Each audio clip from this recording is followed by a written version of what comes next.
He wakes up before everyone else, not because he wants to, because something has to be done before the day starts.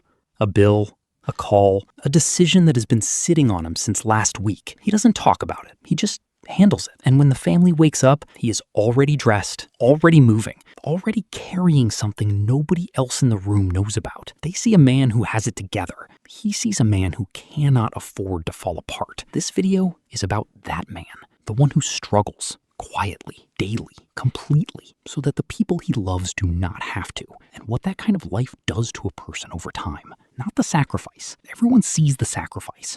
Welcome back. Psychology of Men. That is what we do here. Subscribe if you are new. Let us get into it. The first thing to understand about this man is that he does not think of himself as sacrificing. He would reject that word immediately. He is not sacrificing. He is doing what needs to be done. There is a difference, at least in his mind. Sacrifice implies a choice, a noble decision made consciously. What he does not feel like a choice.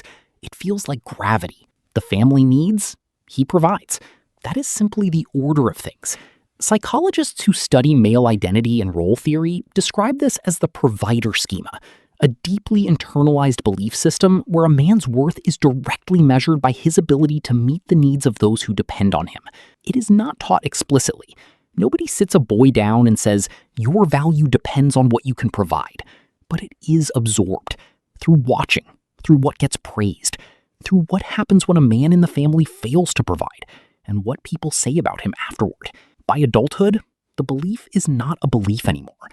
It is just who he is. Here is what the struggling man almost never says out loud. He is tired. Not the kind of tired that sleep fixes. The kind that builds over months and years. The kind that comes from waking up every day knowing the weight is still there. Still the same. Maybe heavier. Research from the American Psychological Association consistently shows that men who identify strongly with the provider role, especially during financial hardship or family crisis, experience significantly higher rates of chronic stress, suppressed anxiety, and what researchers call role strain. The psychological pressure of feeling permanently responsible for outcomes beyond your control. He cannot fix the economy. He cannot fix his parents' health. He cannot fix the things that happen to the people he loves. But he cannot stop trying either, because stopping feels like failing. And failing, in his mind, is not an option when people are depending on him. So he keeps going. Day after day, quietly, without asking for anything in return. And the cost of that? The accumulated weight of years of unacknowledged struggle is something most people around him never fully see. People assume he doesn't talk about his struggles because he is strong. That is partly true, but it is not the whole picture. He doesn't talk about it because talking about it feels dangerous. If he says he is struggling, someone will worry. And worrying is a burden he has spent years trying to remove from the people he loves. Telling them the truth about how hard things are feels like giving them a problem they didn't ask for. If he says he is tired, someone might think he is giving up. And he cannot afford to be seen as someone who gives up. Not by his children, not by his parents, not by himself. So the silence is not chosen. It is the only option that does not create a new problem. Psychologists call this emotional suppression under role obligation, where a person's perceived responsibility to others actively prevents them from processing or expressing their own emotional experience.